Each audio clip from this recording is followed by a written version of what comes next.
life that would give him the feeling of being worthwhile.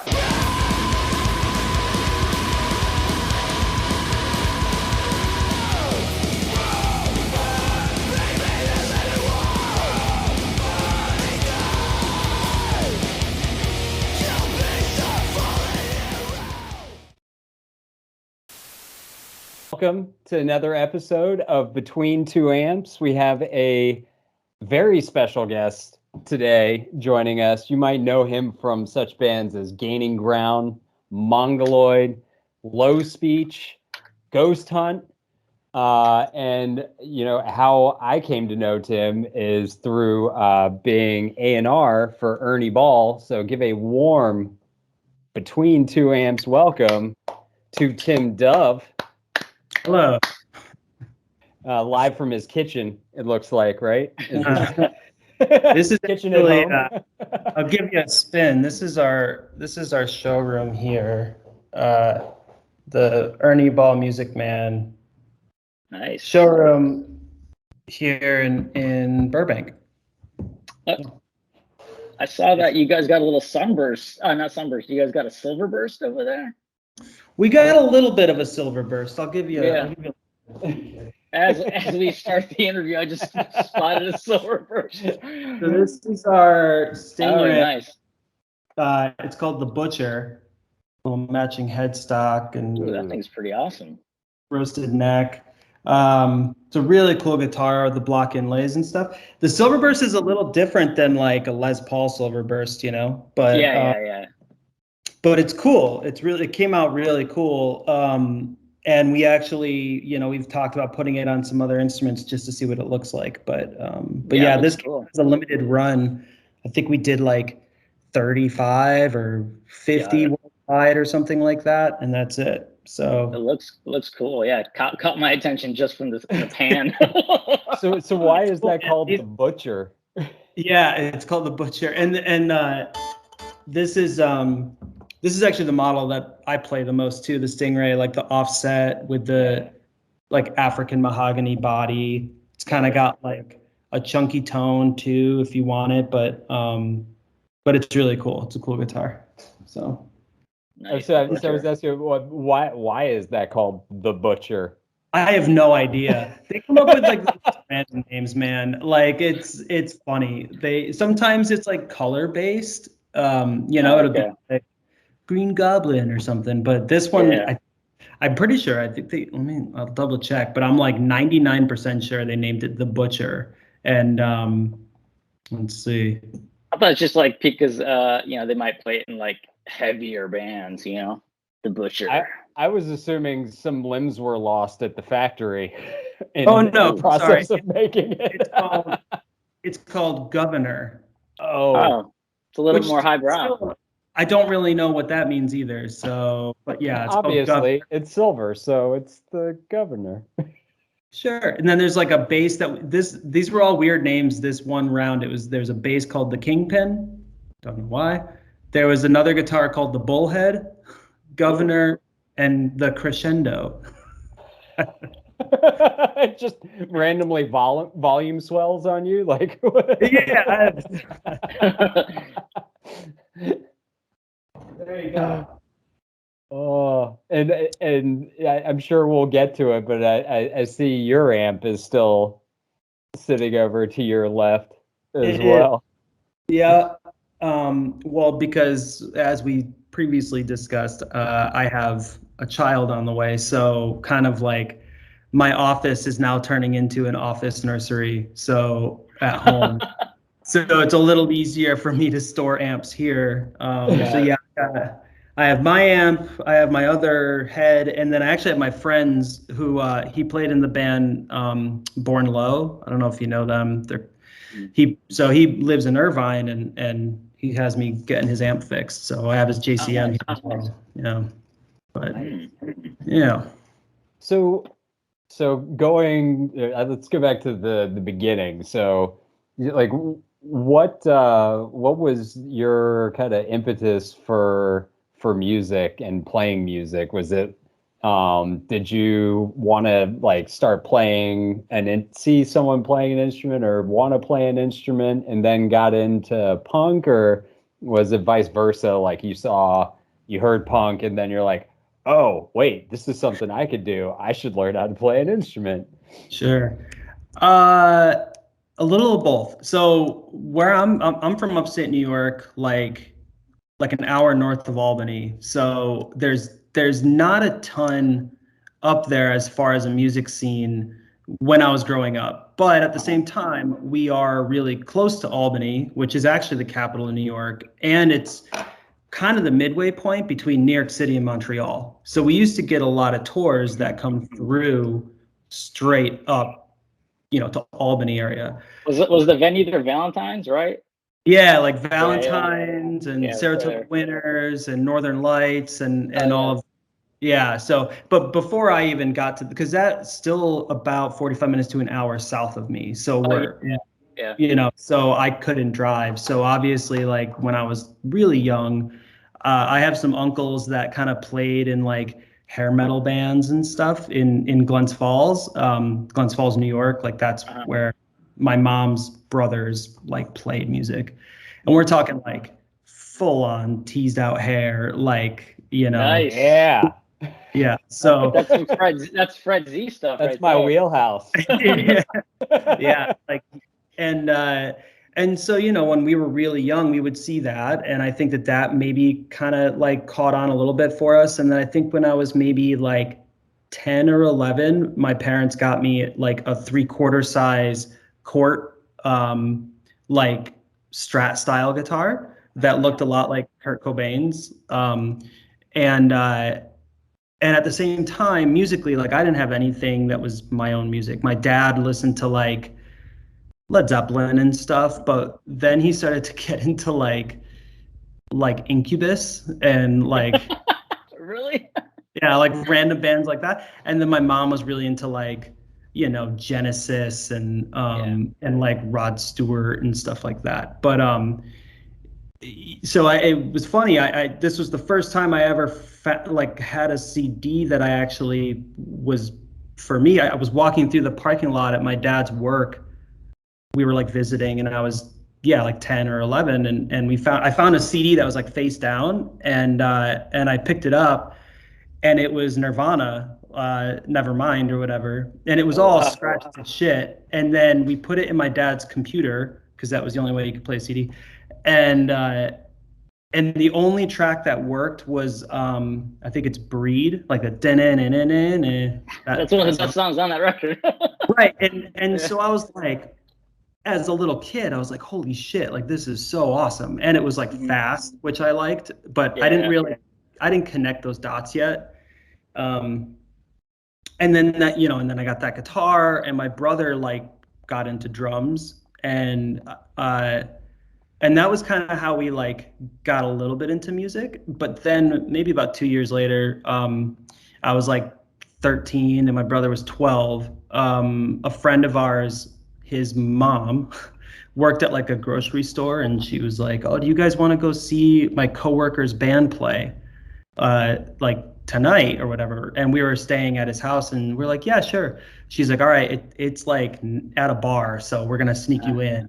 And we're like, "Cool." So it's at this place called Luna's Underground, which later on became a big thing. But like, we went with her to that. It was like shared a parking lot with the cop station in Glens Falls. So they were like, "Don't go upstairs. You got to hide downstairs." So we went, and it was the band Skinless was playing. I don't know if you know them, but they're like a black metal band. Yeah. And or like thrash, I guess, but more like black metal.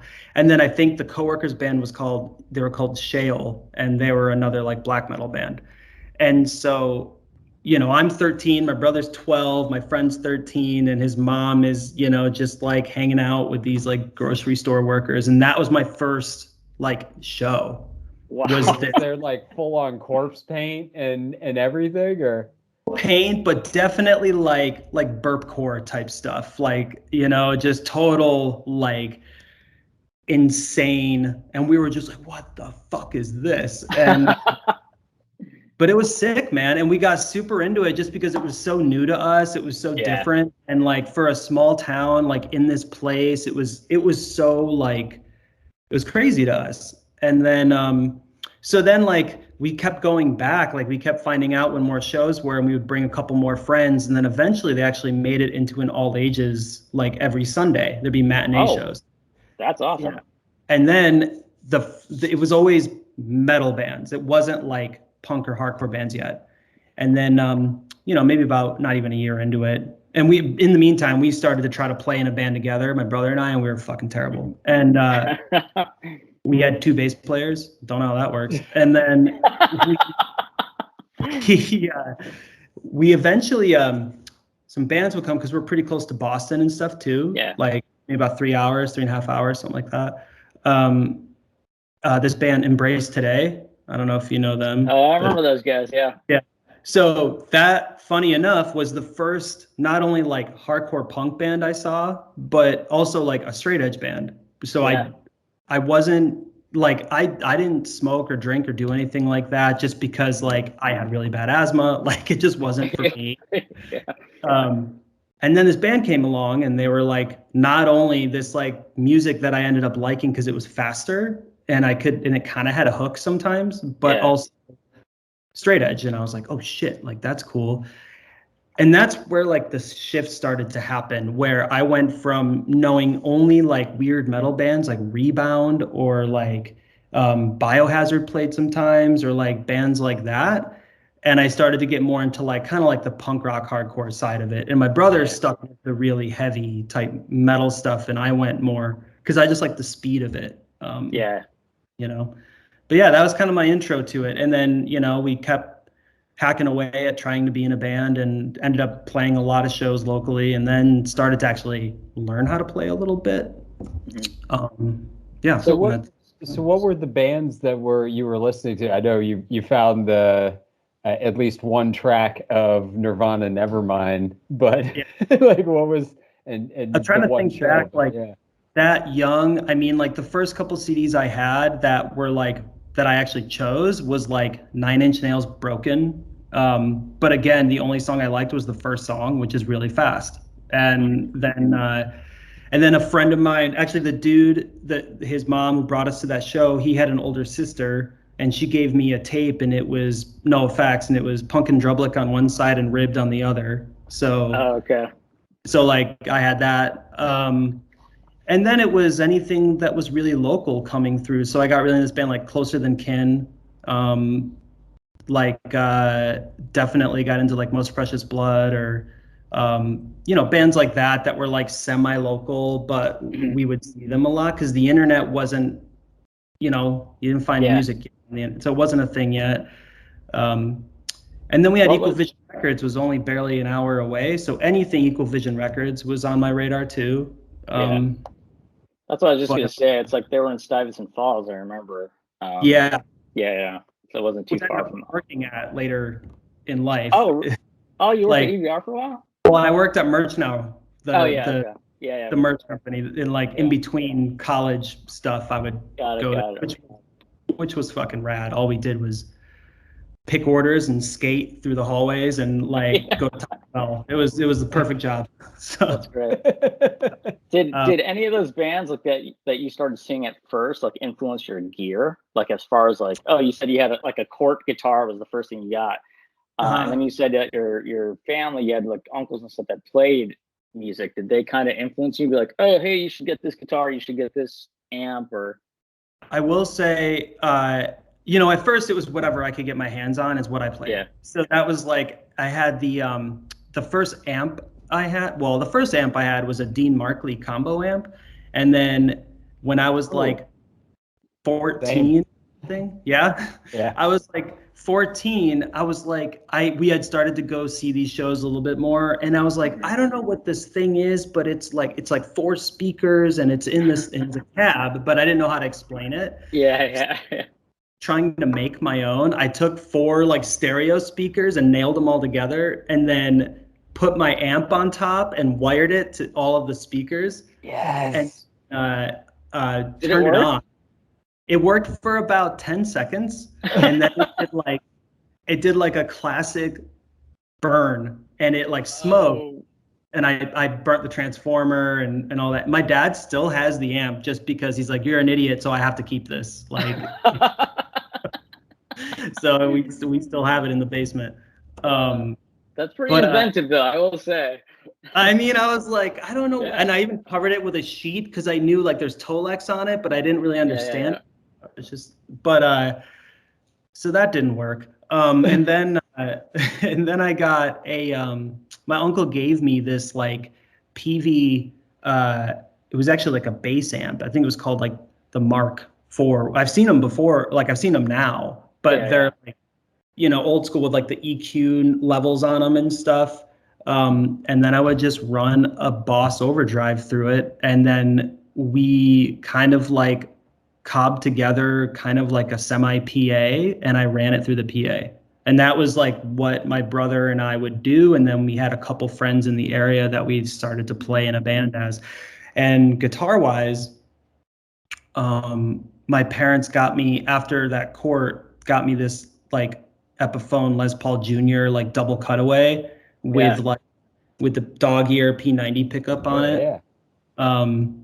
Which was not conducive for heavy music, but that's what I had. So so that's what I had for a while until I like could finally buy something of my own, which wasn't until I was probably like 16.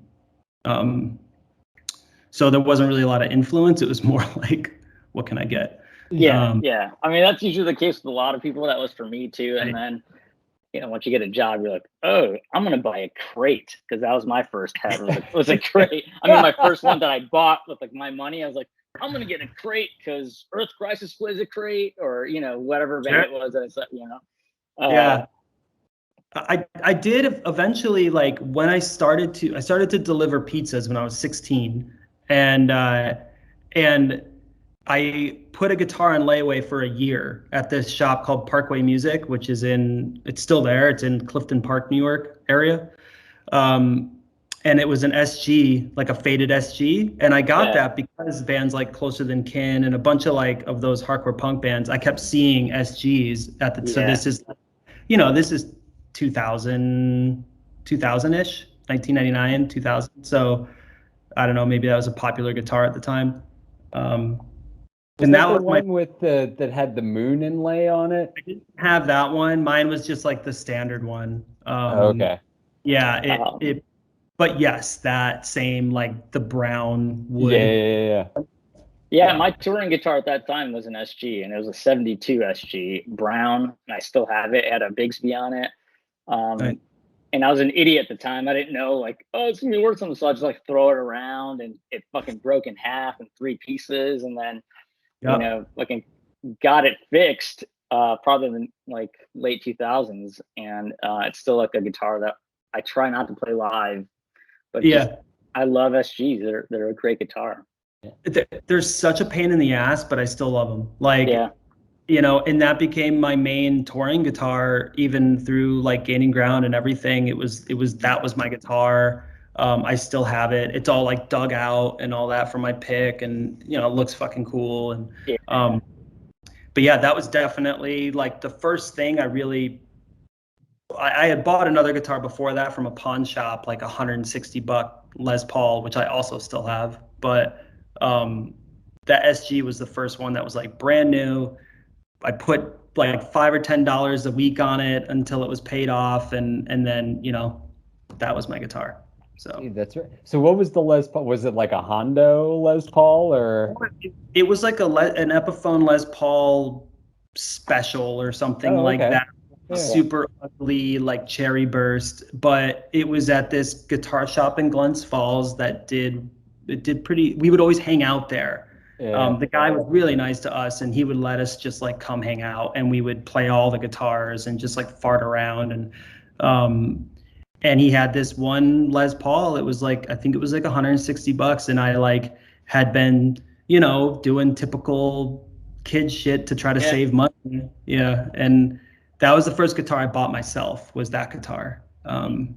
And that actually was the guitar I used for a lot of like, I also had like I was really into punk and pop punk. So then I was in a pop punk band and stuff too, and I used it for that because it was kind of a different sound. Is that the one you said had the dog ear pickups in it, the P90? No, that's the double cutaway one. Oh yeah.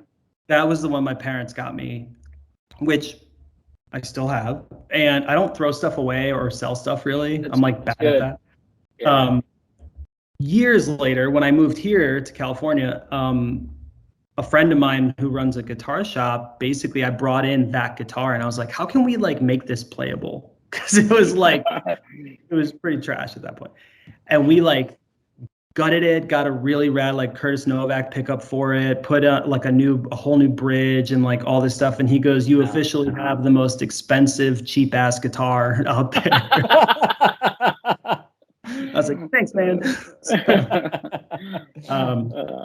But yeah, I still have that. But the Les Paul, the one that I bought myself, it was like during my time we were kind of in what we call a Twizzy band. And I would like try to spin it and broke it and then would fix it and then, did all the dumb crap with it. Yeah. But the SG was definitely like the amp I was proud of. And then eventually, amp wise, I started to get some amps I actually liked and things like that. What was the amp that you'll say like, oh, this is the amp when I knew I kind of like arrived, it's like, oh, this is like. Sure. The 5152, the block letter, like, and it was mine, but it wasn't mine. It was like another dude's at first, but then he like didn't play guitar anymore. So then it became mine. And, but that was like definitely the one for me for a while until I was in college. And then I got a different amp for that, but, those things have like the original, like the OG, like 5150. Like I said, Niraj text earlier today. Just like one came through like one of my, email feeds. Like, hey, new and used gear arriving today, and it's like block letter 5150 for the low price of $2,200. Wow. The OG one, yeah. And I have one that I got for $350. Yeah. It's still my favorite amp. Granted, it was a long time ago that I bought it, but it sat in my parents' basement for about 10 years. Like, wasn't working, so I just like put it in my parents' basement. It didn't have the top on it or anything like that. And then I took it into this guy. I was like, hey man, can you like fix this up? He's like, sure, but I don't know if it's really worth it. And then like now everyone's like, but it's my favorite high gain amplifier. It's a great amp, but $2,100, that's fucking crazy. There's something about those amps, man, that like it was, I don't know, it was great. It was just a wall of fucking sound, but crispy and and still cut through. Yeah, exactly. Like my other guitar player at the time, for when I had that amp the most, he had like one of those PV, I think it was a Triple X or something like that. I don't know if you remember those. Yeah, oh yeah. Right, yeah, they're like they look like if PV logoed like parallel universe what's a dual rectifier. Yeah. And it was, it was fine for shitty hardcore that we were playing. It's not like we're playing anything that needed to be articulated, so it didn't matter. Like so what was the kind of sound of the, so I know you were in a pop punk band, but like for the hardcore band, was that like a Step on Heads what was the sound of the dance? Like yeah. Was it more like melodic, our band, it went through a few changes, but I would say the most like compared that we got was like somewhere between like Shark Attack and 7 Seconds. Like that's okay. Yeah. That's good to me. We played a lot with bands, like we would do stuff with that band Attitude, or like we played a lot of shows like in the area with like Have Heart and stuff like that. Definitely in that vein.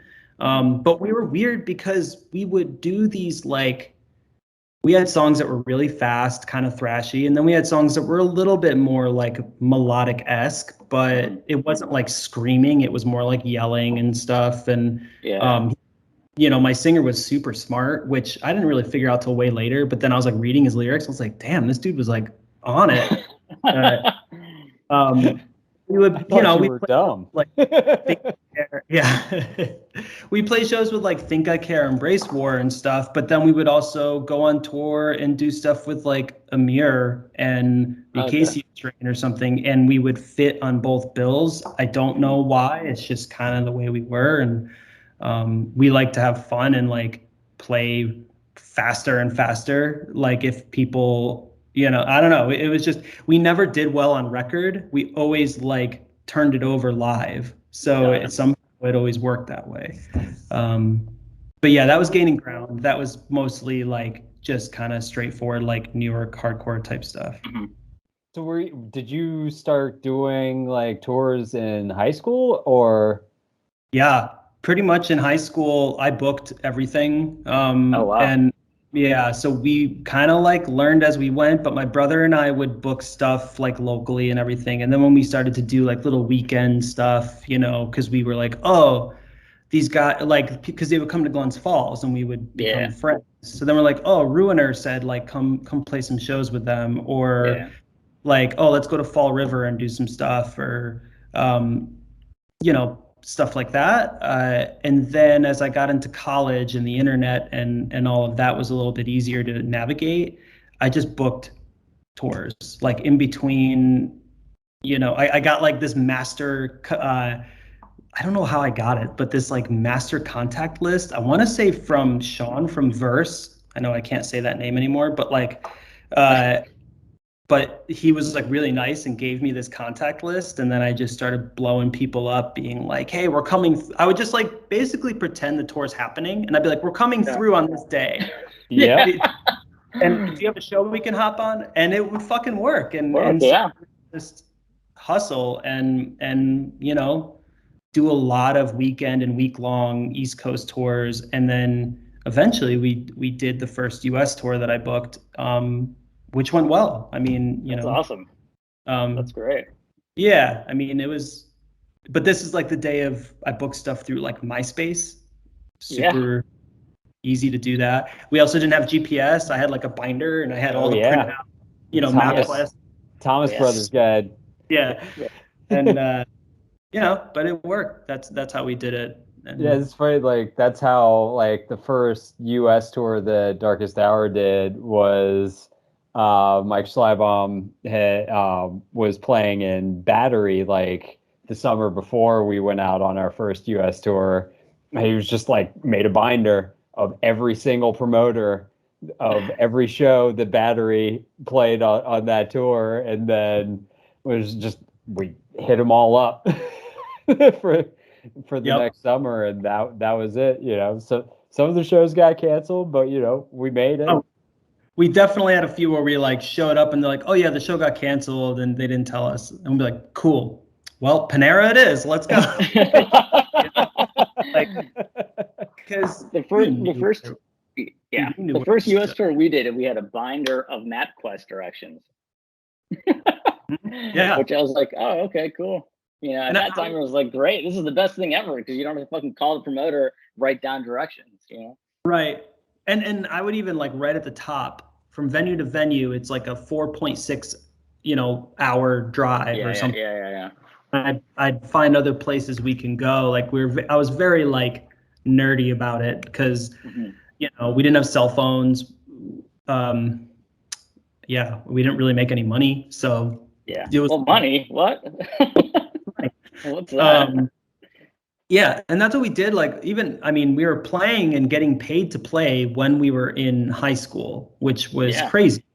Just because our band wasn't good, but they would book us for stuff, and that was cool. But then once we were in college is when we started to like actually go play places and tour in some capacity. So. Got it. When did you start playing in the Mongoloids? So the Mongoloids thing actually happened like right when I was moving to California. So this is 12 years ago. Okay. Yeah, and like my brother texted me. So like I said, my brother was in bands he was in bands with me, but he was also in other bands. And his one band, Recon, like was touring a lot. And he was a drummer, right? He's a drummer, yeah. Yeah. So eventually I actually had to boot him from our own band, which was pretty hard. Weird. Thanksgiving was awesome that year. He didn't give a shit. But it was like we couldn't do anything because they were always touring. So anytime I had time off to tour, he was doing something, and we kept getting fill-ins, and then we wanted to record, and I was like, dude, like I think I said it like, hey, so I'm pretty sure Ben, his name is Ben might just like stay drumming for us. And he goes, yeah, that's cool. That's pretty much what you can do it. Yeah. So, but wait, what was the question? What was I getting to? Oh, with the Mongoloids. Yeah. Oh, Mongoloids. Yeah. So this must have been 2008 or 2009, and I was moving out here after college with my girlfriend, and he was like, hey, Mongoloids are looking for a lead guitar player for this upcoming tour. Do you want to do it? And I was like, I don't really play lead. And he's like, yeah, that's fine. You'll figure it out. But I'm playing drums, and this guy, we call him Sweets. He's like, Sweets is going to play bass. And I was like, well, I'm moving to California, and it would be a month after I had moved. And he's like, yeah, just fly back. And I was like, whoa, I don't have a job. Like, I'm just moving here. Yeah. We worked it out to where like they were gonna pay me enough to fly back and forth and all that. But we did it. It was cool. We did a tour with we did Canada with Parkway Drive and someone else. That was like 4 or 5 days, and then we did like a East Coast Plus kind of thing with this band Rhinoceros or Rhinoceros X. And I remember seeing you got your that band's name on a lot of flyers around that time. Yeah, this is definitely the height of, what was it? It was like, yeah.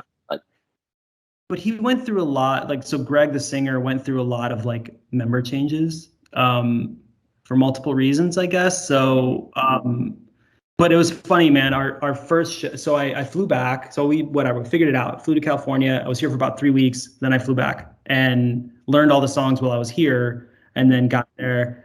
And I had to buy pedals because I don't own pedals. But there was all these like delays and reverbs and shit, and I don't know how to use pedals at all. So I bought them and then learned the solos kind of, but then just put on pedals to mask the fact that I can't play.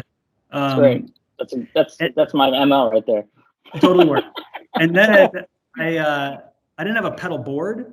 So I got a broken skate deck, and I just like Velcroed everything to the skate deck, and that was my pedal board. And hey, that's a step up from my last time that I was actually on like a full tour. Yeah, really? I actually had a plastic bag from like CVS with like 2-3 pedals in it with like cables. Yeah, everyone in my band was like, "Are you an idiot? What are you doing?" And this was in Europe, I believe. They're like, you're an adult. What are you doing? And you're like, ah. Look at this bag lady walking with the show. But yeah, I flew back to New York, and we learned the songs, and then we were supposed to play this show in like Pennsylvania. Do you know Joe Hardcore or something? I think his name. Yeah. So he booked us on a show with, I don't remember who it was with, but that was our first show. And my brother pulled the recon van, because he was still in recon at the time, up to his apartment, and we were going to load it up. While it was sitting there, the cops came by and saw that the tags were expired, the plates were no good, and they fucking towed it. And with the gear in it? No, the gear wasn't in it yet. That was the thing. All the gear was still in the house, and so it got towed and then impounded because they hadn't paid the payment on it for CarMax in like a year. And so it didn't happen. We did not play that show. And then the next show that we had booked was that Great American Hardcore Fest thing. Oh yeah. With fucking like Converge was playing, and Guns Up and Rotting Out, like all those bands, Shipwreck. And so we had to borrow our friends in the end of a year, like Pat Kinlan and stuff. They're from Albany, and they let us use their van. So our first show was that Great American Hardcore Fest, and it was like a very big crowd, and we're just like, well, here we go. So there's still video out there, I think, of me playing, and 3 out of 3 out of 4 of the players, actually no, every single player on that show, because the other guitar player was some random schmo from Florida. So we were all scabs. There was no real member of the band other than the singer. Oh wow. But yeah, that was the first show with Mongoloids. So we did that. We did a couple tours, but at the end, I was like, he wanted me to like start helping with demos and stuff, and I was just like, this doesn't make sense. I'm in LA, like you're in New Jersey, like there's way better players than me. Just like, and he kind of got mad at me, but I think it's fine now. But that was it. So did you, besides the pedals that you said that, you know, you're not really a pedal guy, and I totally get it because I was on pedal guy for a long time either. But like, how did, I guess you started off with, you know, a certain set of gear. Were you playing a 5150 for that band, or? No, so this was after college for me. So in college, I needed to get a new amp because that 5150, I ended up selling it, which I obviously regret. And it wasn't actually mine, but I sold it anyways. That's awesome. So, I never sell any of my own gear, only other people's that I'm borrowing. I was in college and I wanted to get a new amp, and this dude was like looking for weed money or something. I don't know. That's the best way to get gear. He had a Sobtech MiG 100, and I knew nothing about those, but like, I went and checked it out, and I was like, oh, dude, this is like the poor man's JCM. Like, what the fuck? Yeah. So, and I got it for like under $300. Yeah. And that's what I toured with. It's so funny. We're 8 for 8 episodes now with the MiG 100. Really? Yeah. Coming up. Everyone has mentioned like that the amp. unicorn amp. Yeah. I mean, it was sick. It was like loud as fuck at the time. It was like, you know, sharp, like really scratchy when I wanted it to be. It did not take pedals very well because I had it cranked. So, you know, but whatever. And then for a cab, I still have the same cab. I've had the same cab since I was like 15. Is this like just JCM cab that I got from some dude? Actually, he's in this band After the Fall. They're still a band. But I got it for like $300 because he had his car towed and needed to get it like get it out of tow. So I bought the cab from him, and that's been my cab ever since. So nice. Dude, the Sobtechs MiG 100s are just like, I have a friend right now who plays one. Yeah. This thing is incredible sounding, and he got it right before there was a huge spike on those, on like reverb and shit like that, because now they're going for like $1,200. And I was like, that amp, I eternally would see at guitar stores for like under $300, $400. Dude, I fucked up. I ended up getting rid of it. Like, not that, but I did trade it for my current amp now, plus some cash. So I have a 74 JMP now. Oh, that's good. That's a good amp. And it has a master volume installed, so I can actually like crank it and then use the master volume. But I do wish I still kept it though. But that was my amp. And then for a guitar, they were like, you need something with a trem. But I only played Les Pauls, and everything was hardtail. So I ended up borrowing a guitar from a dude. So my wife, well, my girlfriend at the time, but she's my wife now, she was an audio engineer. Like so she was out here between junior and senior year, met a bunch of bands like with her producer, and one of them was the band Real Big Fish. And that's Fred's favorite band. Oh yeah. But the saxophone player, this dude Matt Appleton, who plays in like a bunch of other bands too, like Goldfinger and shit, he had, ironically, a Cort guitar with a Floyd on it. And and he was just like, you can borrow this. So that was my guitar, was this like shit ass Cort guitar with a Floyd, was my guitar that I used for this Mongoloids tour. So, that's awesome. That's awesome. Because I love rando guitars lately. Like, I've just been like, oh, this thing was probably sold at Sears, but yeah, I mean, it's a Les Paul custom looking thing, but it's cheaper than buying a $5,000 guitar. Well, yeah, like I mean, Silvertone stuff is like worth money now, and I mean that literally was sold at Sears. It's like you're like, how did this piece of crap become something that people want? And you're like, well, it's got its own sound. Like, okay. Yes, it does. So did my home stereo when I was playing through it as well. Yeah.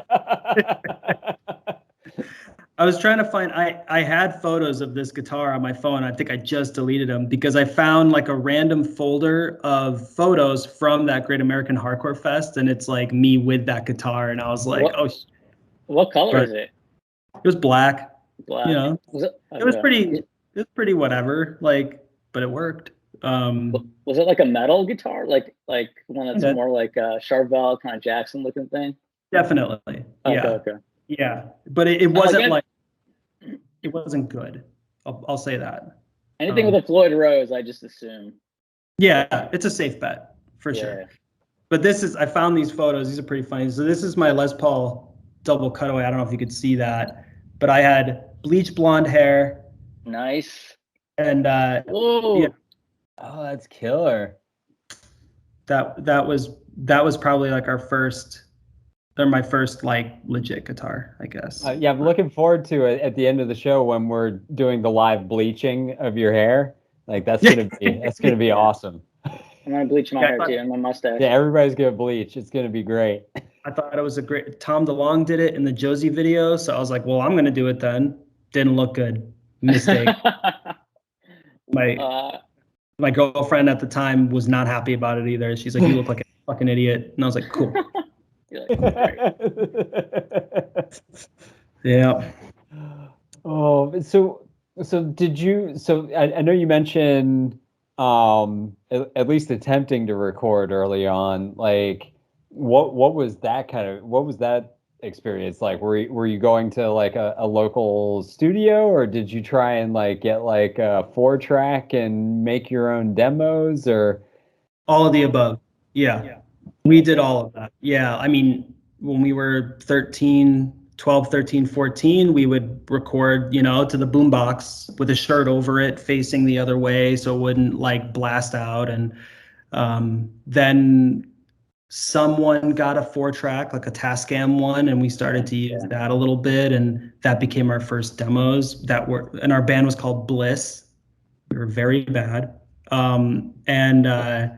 That name's actually pretty good for a first band, I will say. Well, our singer was obsessed with Nirvana, and Bliss, I think, was one of their first names, or that was gonna be their first name or something. So he stole it from them. But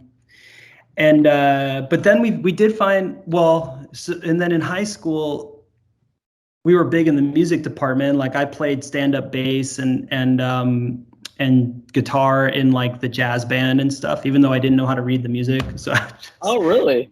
Yeah, I would just like find the notes that the bass players were playing, and I'd play the chords there, and just be like, that's about right. So did that predate trying to play guitar in like your first chord, or was that like you had gotten the chord and then like orchestra came in? So I'd say timeline wise, me trying to play guitar for the first time, 3rd or 4th grade. Me playing like with my brother kind of like in a band, 7th grade, 8th grade. Right about when I was playing soccer in the school, and then we like started playing music, and I had a girlfriend, and I was like, yeah, fuck soccer, and went this way and was skating and stuff. Yeah. And I started to play string bass and orchestra about then, like right around there. And then in high school, which was like 9th, 10th, 11th for us, and 12th, that's when I started to like kind of dabble with, I was in orchestra, but then also in jazz band. Jazz band because my best friend and bass player was also in jazz band. So we just both wanted to be in it. And the teacher was kind of hot, Mrs. Burgess. So you're like, why not? Yeah, why not? So yeah, and then they were like, we don't need two bass players, so they made me play guitar, and I was like, all right. So I played guitar and didn't really know how to do it, but so I like knew how to play guitar this whole time, but it was like varying degrees of guitar playing. So Wow. So what were you playing in the jazz? And so was it like chord charts, or did they tab everything out, or were you actually trying to sight read off of the sheet music? They had both tabs and chord charts, but since I refused to practice ever, I would just like follow the bass player and follow the root note and play a chord. It is jazz, so you could just play anything, right? She just look at me like freeform, baby, and just start just feeling it, really. Yeah. It was so simple. Like the music was so simple that like if you could find the 4 root notes, like I could just, I knew how to do that in an octave, or like if I was on the 7th fret, I could hit an open note too. Like I knew like, got it. But that's just from playing music, and yeah. But yeah, that was my nerdy music side of it. So yeah. Good. So in the Albany scene, and this is something that Niraj and I both kind of experienced, like him in Chicago, myself in Virginia, like after certain bands had come through, or just like certain local bands like big in the scene, like influenced the gear that pretty much every other band that were in similar genres or subgenres depending on the time period. Like, was there any, like, I guess as an example that we've given many times, like, Damnation coming through Chicago, and then everybody bought Rat pedals and JCM 800s. Yep. Like Virginia Beach was like the Ampeg Lee Jackson heads, like Nate Newton and Brian Benoit from Converge and Dillinger Escape Plan, who went on to that, respectively. Like those were the amps, and like everybody just had those for like metallic hardcore bands. Was there anything like that in like Albany where a band came through, or one of the bigger local bands, like, and all of a sudden that was everybody? Yeah, I mean, I think the first version of that for us was Mesa Boogie, because we saw like Newfound Glory and Blink-182 using them. So everybody, but they were so expensive, it was unrealistic. Yeah. And then when we started going to shows in Albany, it was honestly, it was a lot of Marshalls. Like everyone wanted just Marshalls, or 5150s, like, because those were the shows we went to. Since I liked also pop punk and stuff, there were bands like The Movie Life, and they would play Marshalls. And I saw like that band Fairweather, who was Equal Vision as well. And that I was obsessed with Firebird guitars after that. They were from Virginia, weren't they? Yeah, they're DC. Yeah. Play with them all the time. Yeah. And then this other band, Once and For All, who's from Albany, they were like local heroes. The dude Don Naylor, who did like 518 Prince and all those companies. He had, I don't remember what amp he had, but he had an Olympic White Firebird as well, and I wanted that guitar. And then this band Endicott, they were a big band in Albany. I remember them too. They were the only person I really knew in the band was, Don, but also Ryan Rapp, who I'm friends with here now. He's in Albany, or he's in LA. And he played like, Silverburst Les Pauls and Mesa Boogies. Yeah. So. I actually saw Ryan the other day at the practice space. Oh yeah, nice. Yeah, because he's working for the Strokes now, I think. Mm-hmm. Yeah, like, and he's an amp guy, so he does his own like kind of. Yeah, and I was like, Ryan, and he was telling me about this PV amp that he was using. He's like, dude, you gotta use this amp. It's cheap. You'll find but it's a great amplifier now. I can't remember what it was. It was like a PV, like Patriot or something. Yeah, a little guy. Yeah, exactly. Yeah, I forget what the name of it is. They also have a pedal version of it now. So really? Do you know Eric Bailey by chance? He runs. He does uniform music in Eagle Rock, but he was the Strokes guy. I know Eric. Yeah. So they make these pedals now that they're the amp in the pedal, and oh really? apparently there's some rad bands using them. I'll just put it that way, because I don't know if they want me to like talk about it, but he has them for sale at the shop, and they're pretty cool. So yeah, but Ryan's a dude like I've known since I was like 12. He's been fixing my amps and helping me get guitars and doing all that in Albany ever since. And then it just so happened he moved here too, and we shared a practice space over there until the pandemic. I moved out, but like, well, actually, it was after we were in your spot, and then I moved my stuff into Ryan's, and it was just me and Ryan for a while. Oh, really? Yeah, okay. But then when it seemed like the pandemic wasn't ending and my band was not moving in to split the bill with me, like I had to move out. It's like, I can't afford this shit. Yeah. That place is getting even more crazy, but that's a whole nother story. But he was a big gear guy, and he was definitely like, as I got a little older, to the point where it was like, oh, wait a minute, I don't need to crank everything. Like, my drive doesn't need to be all the way up. Like I can actually pull it back and it sounds kind of fucking cool. Or like, that's when Ryan really started to like get into my ear about gear. And that's where the Sovtech really got confirmed. Like he was like, no, that's a good amp. And I was like, okay, cool. I bought it. And same with this JMP that I have. Like I actually bought that from Ryan. Coming through, I mean, local heroes wise, it was like Endicott or Burning Bridges, or later on it was like Guns Up, Have Heart, any gear that the dudes all had, we were kind of eyeing, and we're like, okay, like that's what we'll do. And I was pretty solid. I was never a Fender guy, never had a Fender. I think there was a moment I had a double fat Strat style guitar. I think it lasted like 3 or 4 months with me.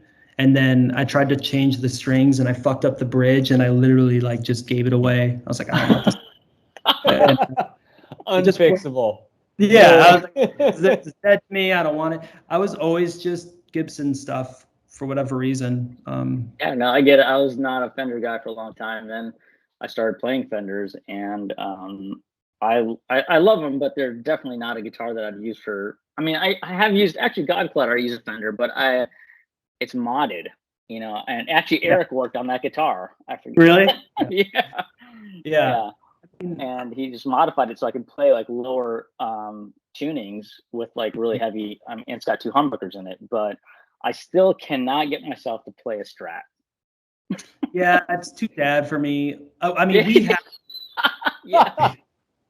I mean, maybe now that I'm gonna be a dad, maybe I have to have one. But like, we have the Cutlass guitar. I don't have one here actually, but we have the Cutlass guitar, which is essentially a Strat style guitar that Leo Fender made when he worked at Music Man, and we never came out with it. It was sitting in like a vault since the 70s, and then we finally put it out, and it's basically like a custom shop Strat. They feel amazing, they sound amazing, people fucking love them. But it's just not for me. I don't know. I have one semi-Fender style guitar, and it's a Telecaster that I got from this company MJT out in Ohio. That's it. So, but then I have like 8 Gibsons, And Music Man was Leo Fender started it originally, right? Or was one of? Yeah. So Leo Fender started Music Man, I think in like 72.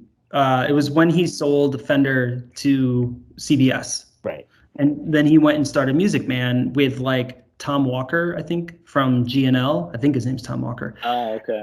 And maybe like one other person. I don't know like perfect history of the whole thing, but at the time, he also was close with Ernie Ball, the guy, and Sterling Ball, who is Ernie's son.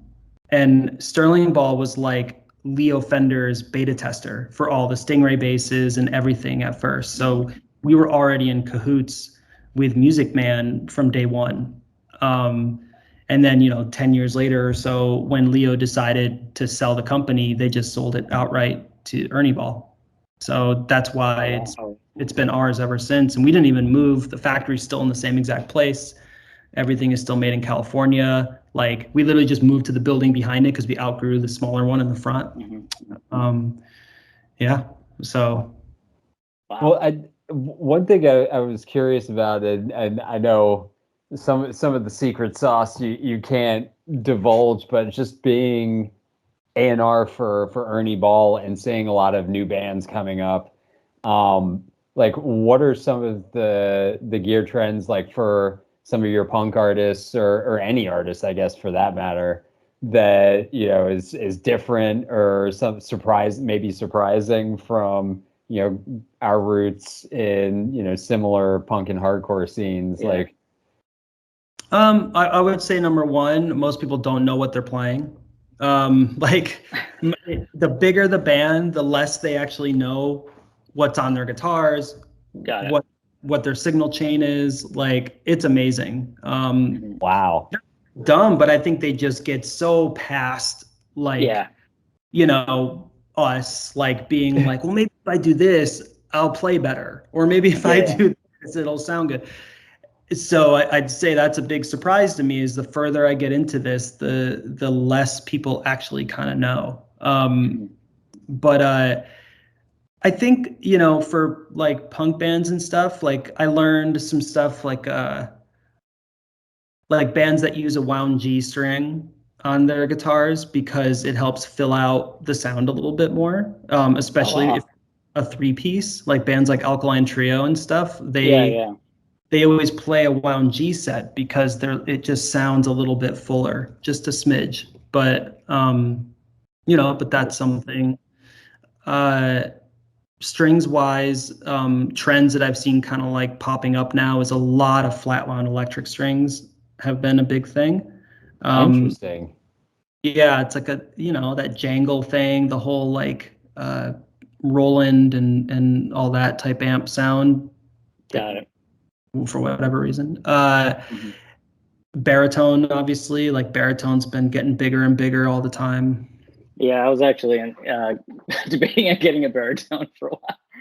There you go. And it's funny, like there's like a lot of bands that use baritone people don't even know. Like that band Best Coast. I don't know, they're like a dream pop band basically, but almost the whole record has a layer of baritone guitar on it because it just. They don't have a bass player live, do they? I don't think they do. They do most of the time. Oh, okay. But like the main band is just two people. Yeah.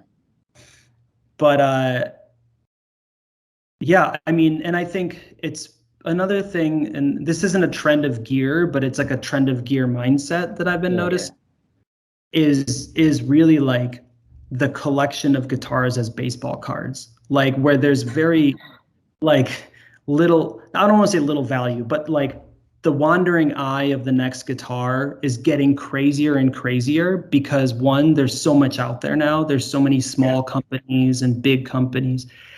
And two, the value of like having a really good guitar to tour with that doesn't break every show or doesn't need extra goosing after a week or something like that. So like that is quickly like going away because guitars are so cheap now to get. Like you can get a Fender, a pretty okay Fender for what, like $400 or $500. Yeah.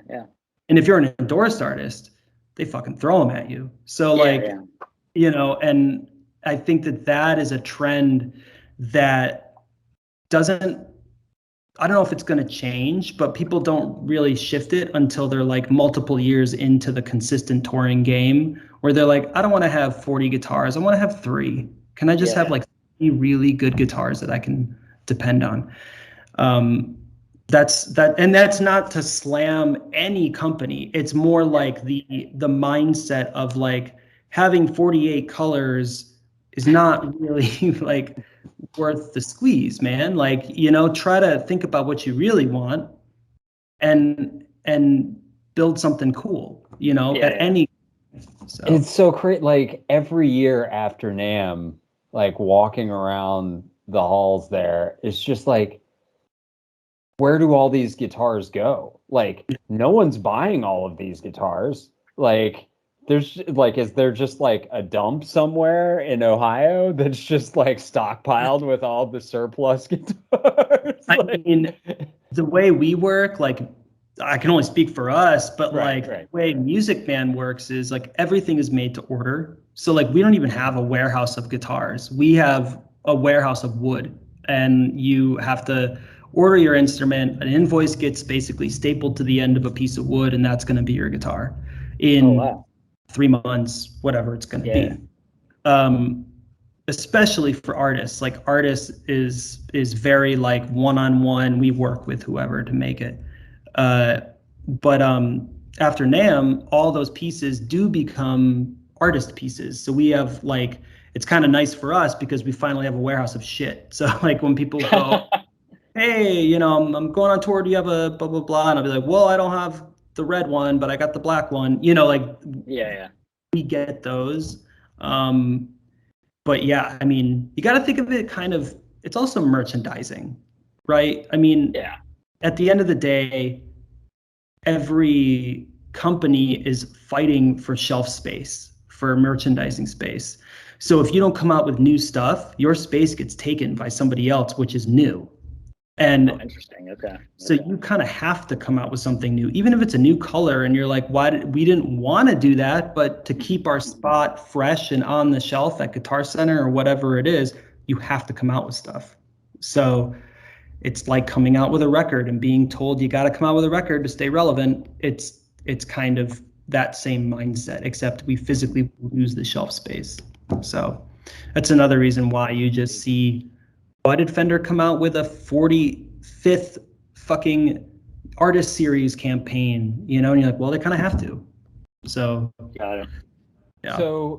So if it's just a tag on a piece of wood, it sounds like what you're saying is it's still possible to get a JP15 with a Floyd on it. We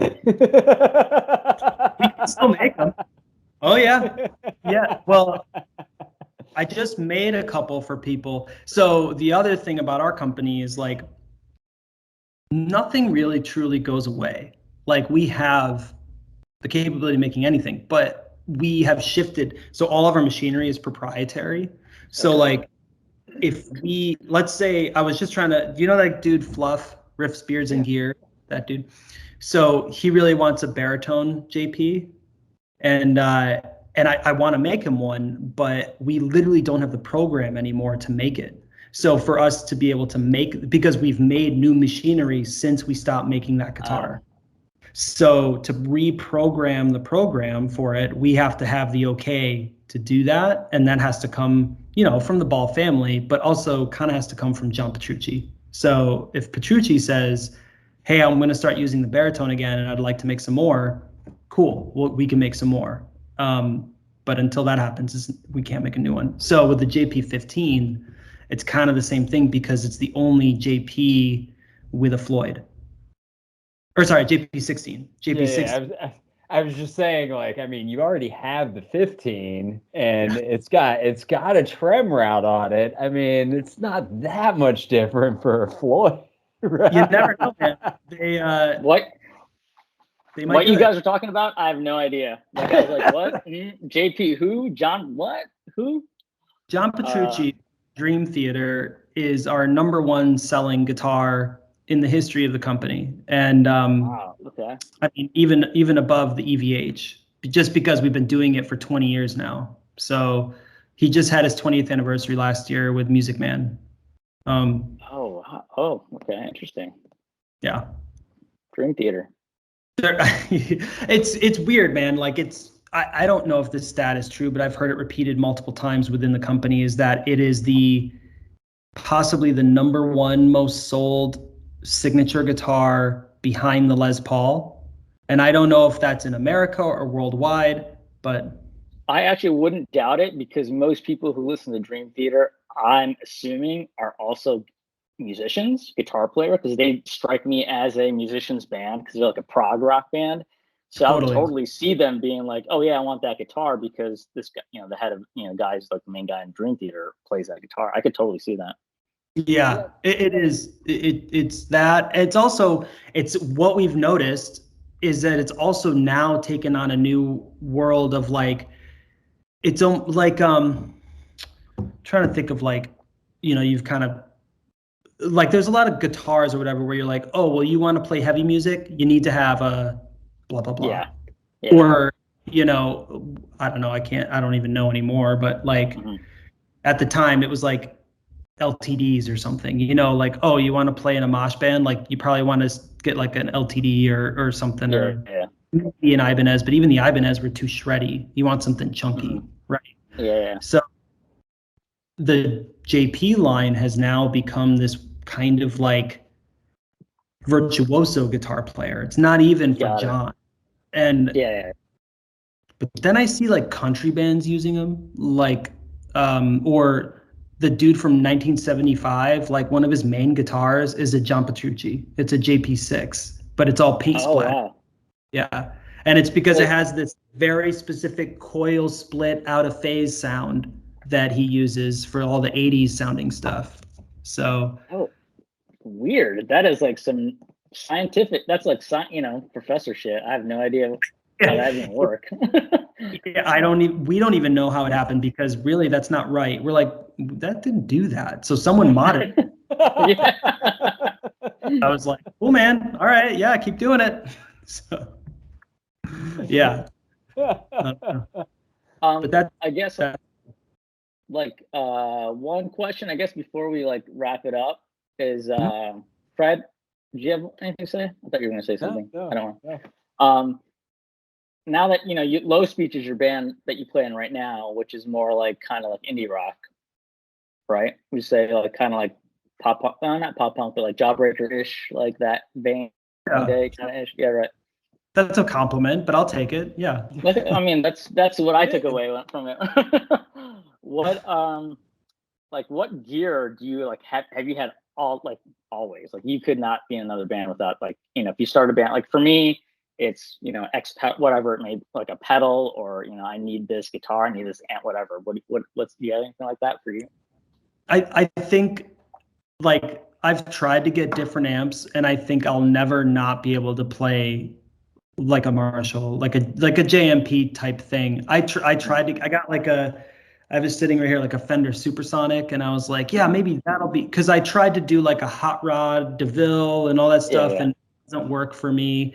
And then I used a friend's like Roland amp with some pedals, wasn't for me. My guitar player uses a Trainer with a bunch of pedals, but like, and every time I get a different amp, I even used like a hand-wired Vox show and stuff, which that sounded awesome, but it still wasn't quite right.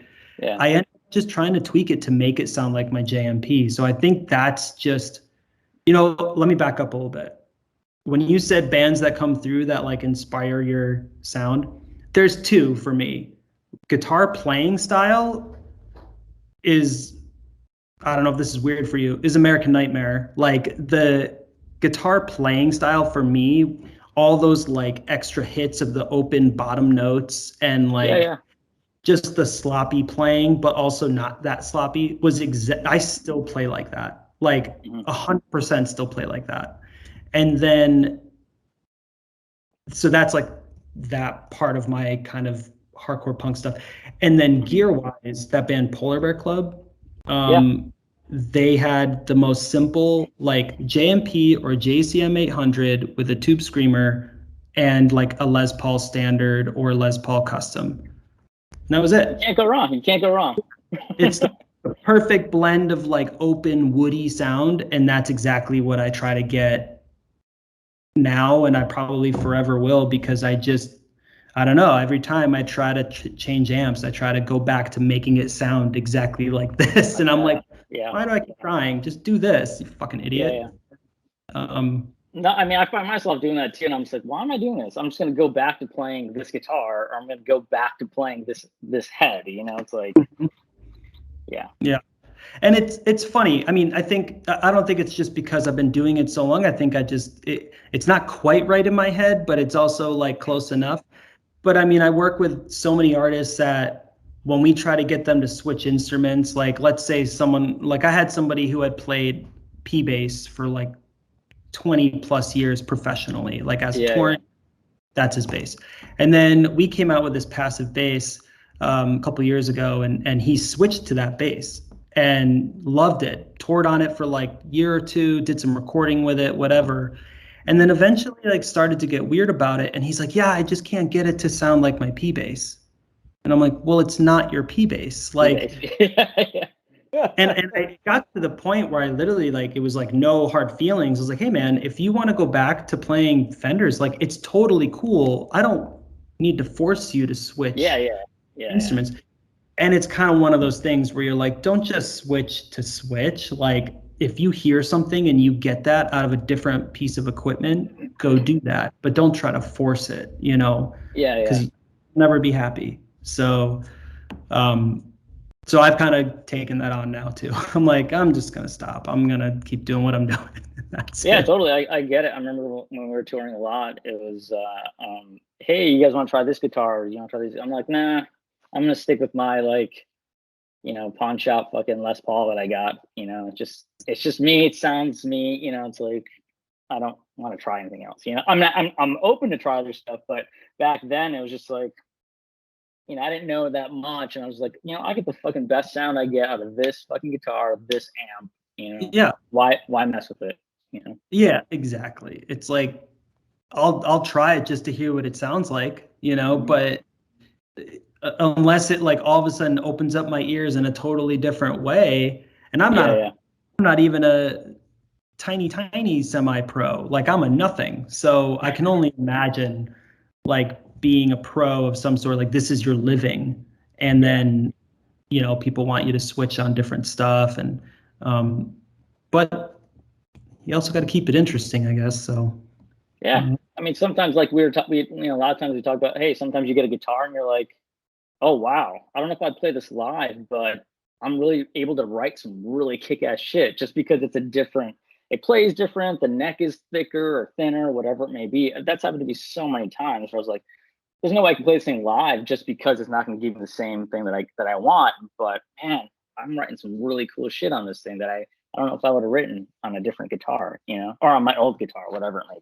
be. Yeah, I do that a lot with amps too, though. Like when I play with like low speech or whatever, I know the sound that I kind of want. I want it to be kind of like that Polar Bear Club sound where it's clear, but you can also get it pushed more. But like I have like a joke hardcore band with a friend that he's my old guitar player from my old band, but we like, you know, whatever. Actually, you know the band Dark Blue or DRK Blue? I've seen the name. I think it's like a dude from like Rotting Out is in it and stuff. Okay. It kind of sounds like that, but we called it Light Blue because it was not as cool. But with that, I was like playing with this. I was playing the this like PRS Archon head, and like just with that alone, it felt like shit fucking hit harder and sounded cooler. And I was just like, oh yeah, this is cool. Because then you try to play that on a different amp, it doesn't sound as cool. So I will say I'm a sucker to that. I tried to get some EVH stuff, but your boy Tempesta shut me down, so he didn't have anything. I was like, fine. That's because Fred's playing Parker Flies now. That's exclusively his guitar. Okay. All right. Very hip.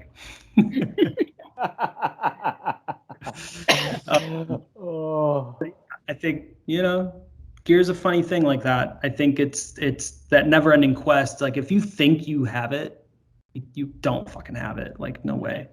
No. And I'm trying really hard not to buy stuff right now, but I also have been eyeing a Tom DeLonge guitar, like an OG Fender one. Oh yeah, with the Invader. Yeah. In it. Yeah. It's yellow. That was the second guitar I tried to buy on layaway. My dad made me take the money off it because he was like, "You can't afford this," and so I never got it, and it eludes me today. And then I want to get a birth year Les Paul, like an '86. Nice. But they're like really expensive right now. I have no idea why. So all Les Pauls right now are just like through the roof. All gear, period. Yeah. Like it's insane. Like just price, like I know other companies just keep going through price increases after price increase, and like I totally get like supply chain issues and everything, but just like overall inflation has been crazy. Yeah, it's crazy, but fine. I won't buy anything then. I'm not saying that. Let's not get crazy. Well, Tim, is there anything you want to prevent? Like, when's the next low speech coming up? Anything coming up for you? Any shows? Any? No shows because my guitar player just had his first kid about 4 weeks ago. I'm having mine in March. Our drummer technically is not in the band anymore. Technically. Does he know that? Or is this his first? Yeah. Okay. Yeah. Sorry, dude, you're out. Breaking news. No, he's a rad dude, but he was so busy with video. He works video stuff, and he was so busy with work, and he had another band that was a little bit easier for him to handle. So between the two things, it was like getting really hard to rehearse with him. But then the pandemic happened anyways, and we haven't had a band practice, quote unquote, ever since then. So our last show was with Thrice, December 2019. And then since then, though, I have like, I don't know, 14 or so songs written and all spec'd out on my computer. And we were supposed to demo some stuff. And actually, we have a temporary drummer, Emmett, who used to be in Polar Bear Club. He's actually like helping us out with some stuff. Oh, is Emmett out here now? He's been going back and forth. So Emmett used to live with me here in LA. Because I used to work with him for a little bit when I was at KRM. Oh yeah, Yeah. He's and a good. I realized that he's a great guy. He's been going back and forth. And last time he was here, we kind of like sat down and played some songs together, and it like clicked immediately, kind of thing, because it was the style that I have in my head of how I write songs is like that. And he was too. So good. Like, and he doesn't even know the drum set anymore, so we had to like go somewhere with the drum set. But yeah, we did that. So I'm supposed to record some songs, both for Low Speech and some like solo-esque stuff that's a little bit different than Low Speech, but I've just been so lazy, like as far as doing it. But yeah, today actually our guitar player sent like a new demo of something, and so we're still active. It's just like so tough right now. Yeah, I get it totally. But, especially because we don't get paid for it, so it's hard to. Yeah, I like this. It does make it a little harder. I get paid for this, so But yeah, and then my brother and I have been talking about doing some stuff again, like just kind of for fun. Like we used to have a pop punk band called the Pop Tarts. That that's great. And it was something that I would write everything when I was here in California, and then we'd go home for Christmas and play a show. And then we recorded an EP, like a live EP when we were home, and put that out. And we were just talking about doing more for that. So there's a lot of like fun stuff. Plus there's that band that you're in that I'm trying to weasel into. So I know, like when are we doing this, right? I mean, at least you were productive. I didn't do anything. I didn't. I picked up my guitar like recently. I was like, I guess I should start playing. Dude, I picked up one of the guitars in my room, one of my Stingrays, and I played it, and every string on it is dead as fuck. It just was like, meh. And I was like, if only there was some place you could get strings. Get strings. I don't know where I could get those. But instead of changing the strings, I put the guitar down and picked up a different one. I was like, this one's probably better. So yeah. But yeah, I mean, we're still doing stuff. I don't know when we're gonna like play a show again, because we would need an actual drummer. And we have some people that said they would do it, but we just have to pull the trigger on it. So we'll see. I don't know. But cool, what about you guys? I'm about ready to get on a flight with the next show. We had December off. Like we actually did a run. Brats did a run like going into the like. It was early December. It was like a whole run of like California shows, and then next one I think is still happening. We're out in Atlanta for a fest, and then and then God Collider's working on new albums. So. Been working on getting ready to record for that. So, it's everything's been, book a show, like book 3 shows, 2 get canceled. Yeah. So I haven't booked anything. I was like, this is the first time in like, it's such a long time that I haven't played a show. And like, this is the longest I've gone in a really long time without playing a show. And I was kind of like, I might take this opportunity just to kind of sit back, and that's kind of what I did. And now I'm just like, oh my God, I got to fucking start playing again. And, so it's been, there's some stuff in the works here. So we'll see what happens. Funny, man, like playing shows, I still like doing it. Doesn't matter what the parameter of it is. I played one show in the last like 10 years that I was really like, man, I wish I didn't do that. That sucked, But we like to pretend as a band it never happened. We'll be like, yeah, remember that? And we're like, what show? I don't know what show you're talking about. Yeah. But, I go to so many shows for work and all of that every time I'm there at a show and I'm watching a band, I'm like, I should play more. Like, I should play more shows, like, because it's just fun. It's like the only thing that I think I could say, honestly, I have fun doing. Yeah. Even though I'm like panicking the whole time. Like, like I know I'm not a good singer, but I'm still singing. And like, I know that my guitar playing is like below mediocre, but I'm still doing it. Like, I think that playing shows. Yeah. Who cares? Yeah. Yeah. And I definitely haven't played a hardcore show though in like fucking 8 years. I think we did like one reunion show back in Albany, but that was it. Everything else has been sad boy music. So it's good music. Love it. Dude, Tim, thank you so much for coming on. It's great to see you. It's been it's been such ages since been able to make it over your way. So very very happy that you're able to carve out some time for us. So really appreciate it. It's fun. Thanks. Yeah, thanks for having me. Thanks for letting me tell everybody how pathetic I am. That's great. That's okay. I'm one of the hosts, so I think I got you covered. Okay.